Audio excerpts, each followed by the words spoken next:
Personally, my motivation is my uncle, who was a political prisoner in Iran during the revolution, and he was hung in prison by the regime. And after Mahsa Amini's death, which you see on my shirt, uh, on September 12th, they clubbed her in the head and beat her to death because she didn't cover her hair fully. And this is the so-called morality police who did this to her. And that was the hay that was the straw that broke the camel's back. And pretty much the entire Iranian population in Iran and around the world stood up and said, no more. We're done with this regime and we're done with this Ayatollah. Mm. But your thoughts about this go way back to your uncle, which was when? I was a child, I believe, when he passed, when he was judicially murdered in prison. One of the things I find fascinating is because I think you said you were 38, right? Yes, sir. You were born and raised in Houston, Yes, yet sir. you still have a passion for the country you weren't born in. Explain that to people.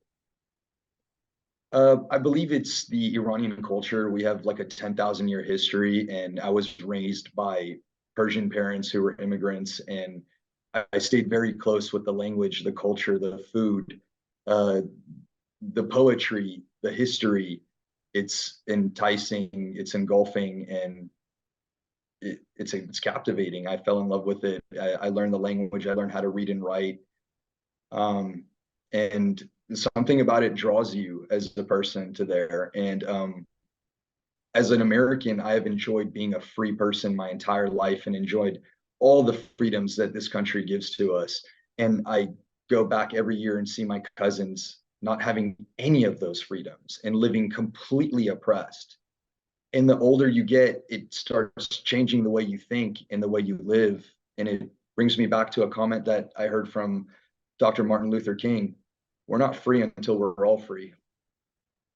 Excellent point. Excellent point. So, Romina, you are 22? Okay. And I apologize, but you're just a baby.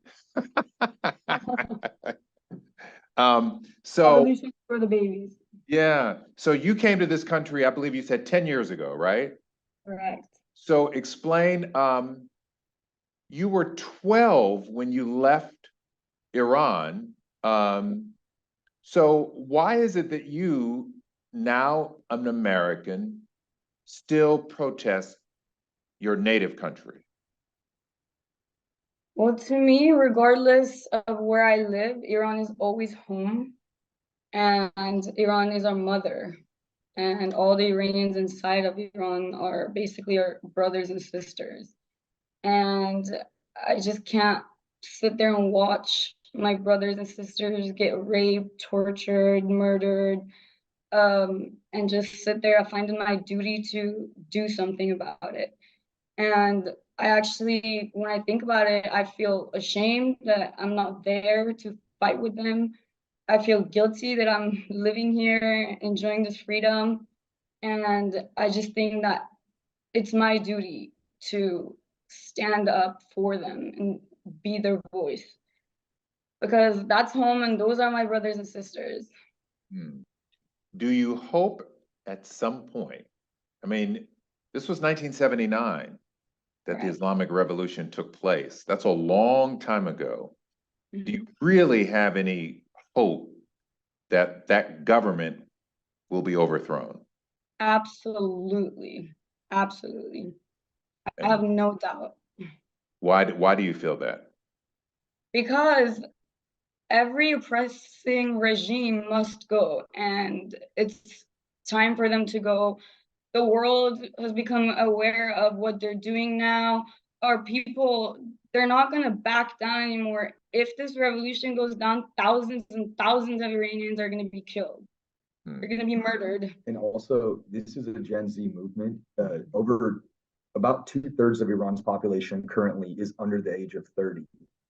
The people that were brainwashed by that generation's movement are now way older, and the majority of the population now is information based. They have access, limited access to the internet, and they have found out the truth and the lies, and they won't stand for this type of oppression anymore. Not in the 21st century. They see what the democratic world is like, and they're not going to stand for this oppression anymore. Do you feel, Farzad, it's only a matter of time? I believe this is more of a cultural revolution than a political revolution, because the Islamic regime has ingrained itself in every aspect of life in Iran. And the kids, this new generation has awakened themselves to what the oppression that they're doing, and they're using the religion as their shield. The Islamic Republic of Iran, they're using their religion as a shield to do whatever they want: rape, torture, murder, judicially murder people, all in the name of religion. And the people aren't falling for that anymore. Wow. Go Very ahead. important is that this revolution is not really something that's happening inside Iran alone. Like, Iranians all over the country are leading with them. We have their back, and we're going to be there until the end.